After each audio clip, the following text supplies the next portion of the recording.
Good morning students. आज हम अंतर्राष्ट्रीय व्यापार के क्लासिकल थियोरी को डिस्कस करेंगे। क्लासिकल थियोरी की बात करें तो सबसे पहले एडम स्मिथ, जो कि फादर ऑफ इकोनॉमिक्स रहे हैं, उनके द्वारा दी गई निरपेक्ष लाभ का सिद्धांत या स्वतंत्र व्यापार के सिद्धांत की चर्चा करेंगे हम। पिछले लेक्चर में हमने एडम स्मिथ की एब्सोल्यूट एडवांटेज थ्योरी यानी निरपेक्ष लाभ के सिद्धांत की कुछ मान्यताओं को यानी एजम्पशंस को डिस्कस किया था, जैसा कि श्रम को ही उत्पादन का एकमात्र साधन मान लिया गया है। उन्होंने मॉडल की शुरुआत 2x2 यानी कि दो देश दो वस्तुओं के मॉडल से की है। श्रम एक देश में गतिशील है लेकिन दो देशों के बीच अगतिशील है, यानी उसमें किसी प्रकार की कोई मोबिलिटी नहीं है बिटवीन द कंट्रीज़। श्रम विभाजन और विशिष्टीकरण को आधार माना है। दोनों देश दो समरूप वस्तुओं का उत्पादन करते हैं। श्रम की सभी इकाइयाँ समरूप है।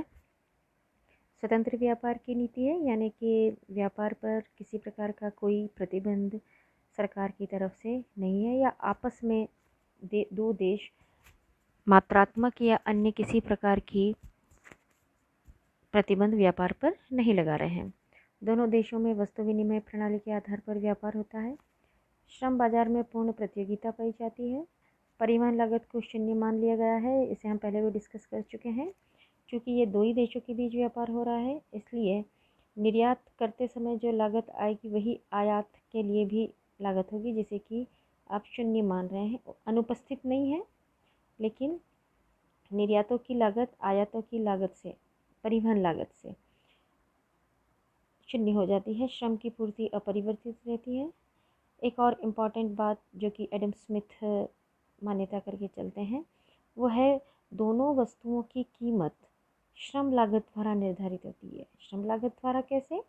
कि उस वस्तु के उत्पादन में जो श्रम निहित है, जो श्रम घंटे लगे हैं, उसी के आधार पर उसकी कीमत का निर्धारण होता है।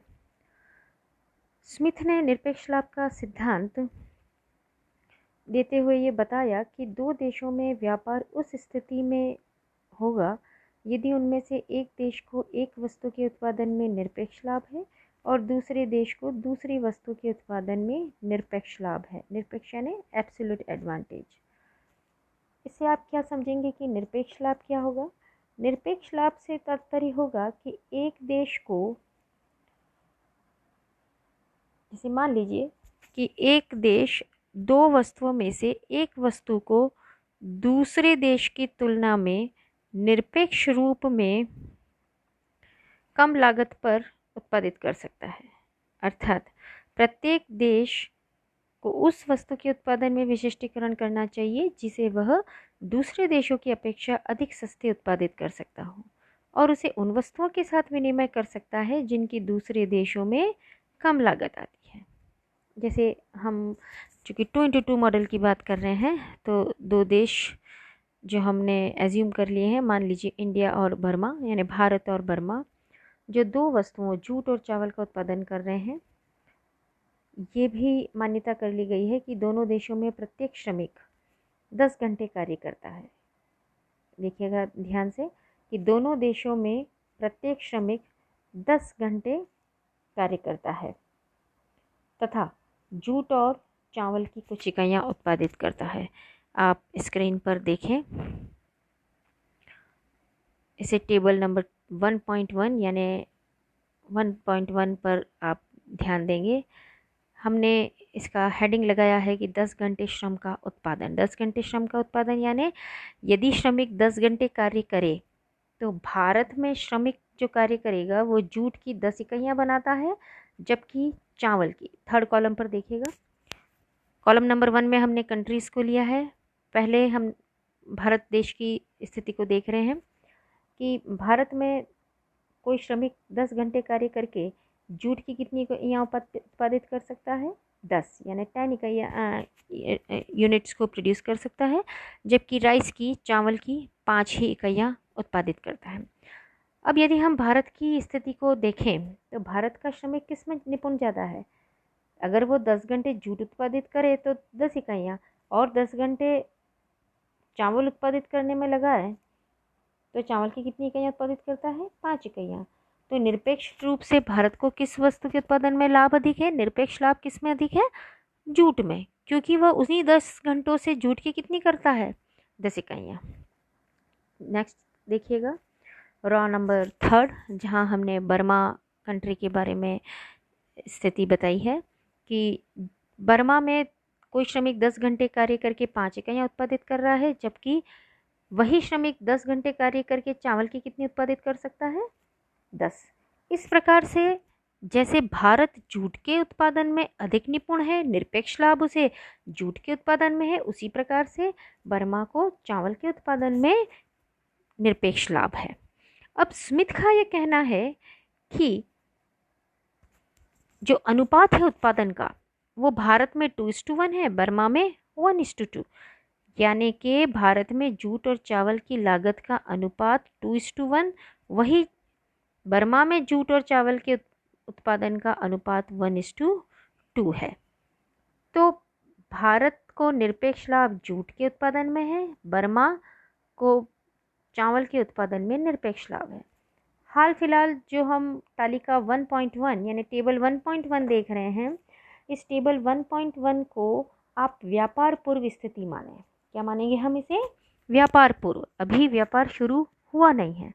अब क्लासिकल और मेनली जो स्मिथ की विचारधारा है उसमें ये माना गया है कि जब दो देशों के बीच इस प्रकार की स्थिति है तो उन्हें अब विशिष्टीकरण करना चाहिए और आपस में यानी परस्पर व्यापार की स्थिति बनानी चाहिए।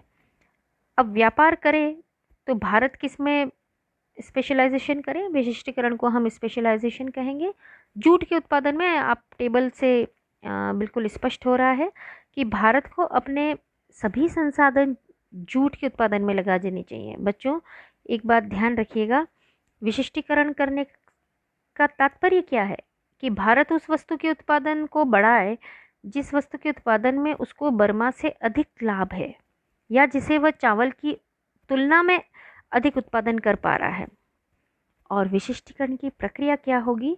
विशिष्टीकरण करने के लिए भारत को अपने समस्त संसाधनों को, स्पेशली श्रमिकों को, चावल की बजाय कहाँ लगाना है? जूट के उत्पादन में। जब जूट के उत्पादन में समस्त इकाइयाँ लग जाए तो जूट का उत्पादन कितना हो जाएगा? 20। व्यापार से पहले वो कितना कर रहा था? जूट की 10, चावल की 5, क्योंकि दोनों वस्तुएं, जूट भी चाहिए उसे उपभोग के लिए और चावल भी चाहिए। इसी प्रकार से बर्मा जो कि स्थिति स्पष्ट हो रही है टेबल नंबर 1.1 से कि चावल के उत्पादन में वो ज़्यादा निपुण है, तो अपने समस्त संसाधनों को कहाँ लगा दे? चावल के उत्पादन में। अब होगा क्या कि जब भारत अपने समस्त श्रमिकों को जूट के उत्पादन में लगाएगा तो चावल का शून्य हो जाएगा। इसी प्रकार से जब बर्मा चावल के उत्पादन में अपने श्रमिक की समस्त इकाइयाँ लगा देगा, समस्त साधन को लगा देगा, तो चावल का उत्पादन तो बढ़ जाएगा लेकिन जूट का उत्पादन शून्य हो जाएगा। इसे आप नेक्स्ट टेबल में देख पाएंगे। अब भारत में 1 इकाई चावल को जूट की 2 इकाइयों के बदले प्राप्त किया जा सकता है था और बर्मा में जूट की 1 इकाई को चावल की 2 इकाइयों के बदले। अब यदि भारत केवल जूट के उत्पादन में विशिष्टीकरण करे तथा जूट के बदले बर्मा से चावल खरीद ले, क्योंकि जूट का अत्यधिक उत्पादन होगा तो घरेलू मार्केट में तो वो सेल कर ही देगा, यानी कि अपने देश में तो वो मांग को पूरा करेगा ही जूट की, लेकिन उत्पादन अतिरिक्त बच जाएगा। इस अतिरिक्त उत्पादन का उसे क्या करना है? व्यापार करना है और व्यापार के द्वारा उसे वह भारत जूट को किसे निर्यात कर दे? बर्मा को। ठीक इसी प्रकार से बर्मा चावल के उत्पादन में विशिष्टीकरण करे और चावल के उत्पादन में विशिष्टीकरण करके जब वह समस्त संसाधनों को चावल के उत्पादन में लगा दे तो चावल की कितनी इकाइयाँ बना पाएगा? 20 इकाइयाँ। और जब वो चावल की 20 इकाइयाँ बनाएगा तो अपने देश के उपभोग को तो पूरा करेगा ही, अपने देश की मांग को तो पूरा करेगा ही, और जो अतिरिक्त उत्पादन बच जाए चावल का वो किसे निर्यात कर दे? भारत को। और चावल निर्यात करके बदले में क्या प्राप्त कर ले? जूट। इसी प्रकार से भारत जूट के उत्पादन में विशिष्टीकरण करके अपने देश की मांग को तो पूरा करे ही, साथ ही साथ जो अतिरिक्त उत्पादन बच जाए उस जूट के अतिरिक्त उत्पादन को भारत बर्मा को निर्यात कर दे और इस जूट के निर्यात के बदले में अपनी आवश्यकता का चावल वहाँ से आयात कर ले। ये परस्पर इस प्रकार से व्यापार होगा। इसे हम एक और टेबल से समझना चाहेंगे, आप देखिएगा।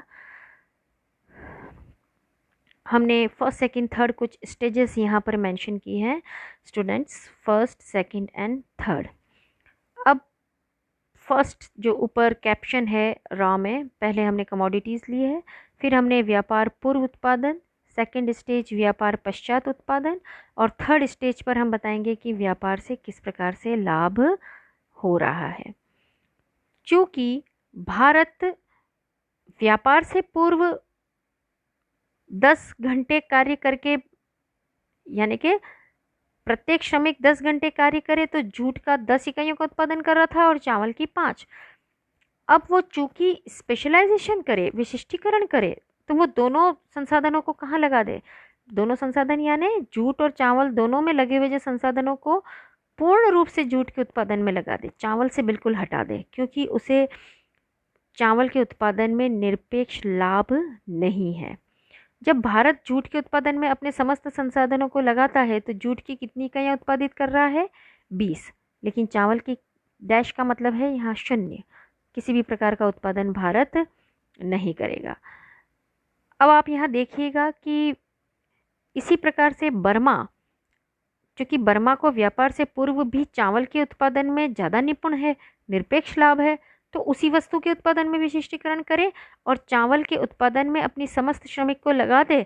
जब चावल के उत्पादन में समस्त श्रमिकों को लगाएगा, बर्मा विशिष्टीकरण कर रहा है, इसलिए चावल का उत्पादन तो 20 इकाइयाँ हो जाएगा, लेकिन जूट का उत्पादन डैश, बच्चों हमने यहाँ पर मेंशन किया है डैश, यानी कि जूट का उत्पादन क्या हो जाएगा? 0। अब आप कॉलम नंबर 3 पर नज़र डालें, व्यापार से लाभ। व्यापार से लाभ के लिए पहले हम भारत की स्थिति देखें।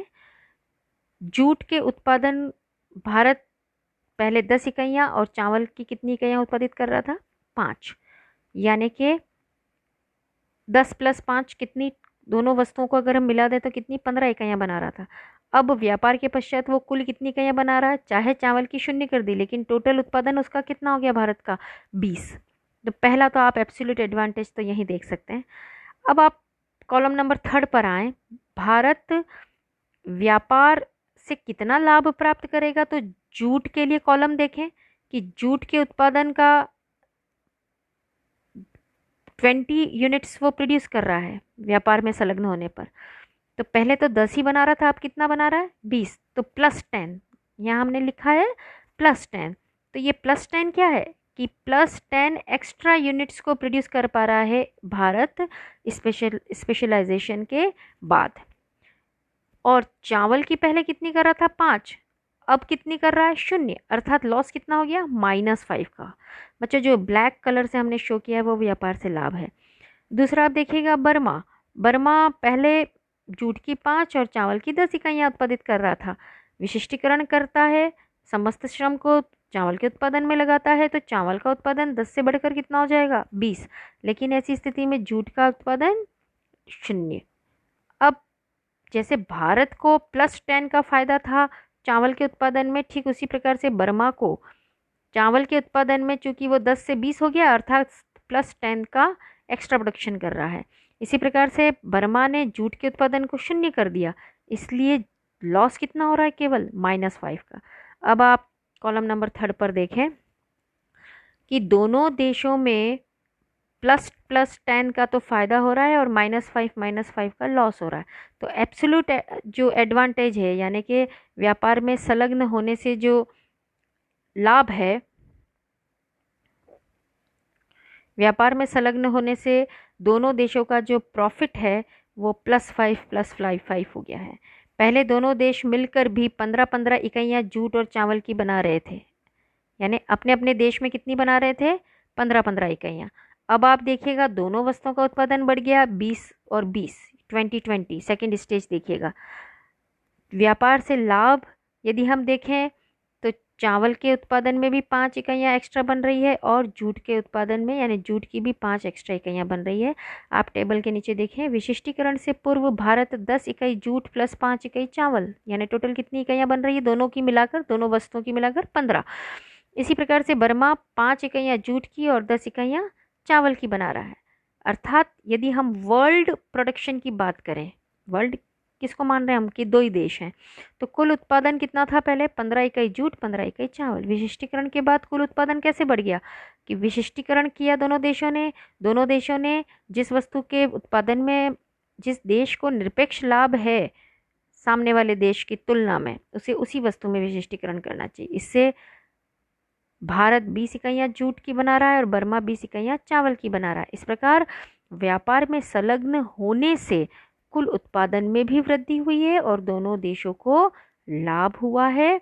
भारत जूट के उत्पादन में विशिष्टीकरण करते हुए 20 इकाइयाँ उत्पादित कर रहा है और अपने घरेलू मांग को पूरा करने के बाद जो अतिरिक्त बच जाता है उस जूट का निर्यात बर्मा को करके अपने लिए आवश्यक चावल का आयात कर सकता है, यानी जूट के बदले में चावल प्राप्त कर रहा है।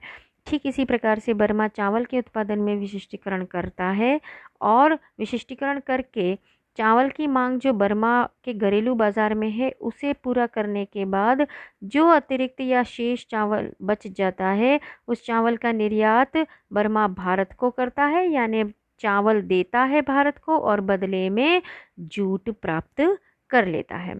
आप यहाँ देखिएगा कि हमने इस पेज पर लास्ट हम देख रहे हैं कि विशिष्टीकरण के बाद जो उत्पादन है वो दोनों देशों के द्वारा बढ़ गया है, अर्थात व्यापार में संलग्न होना लाभप्रद है। निरपेक्ष लाभ के कारण ही यह व्यापार में परस्पर संलग्न है, आयात और निर्यात कर रहे हैं। इससे विश्व उत्पादन में भी वृद्धि होती है। Thank you.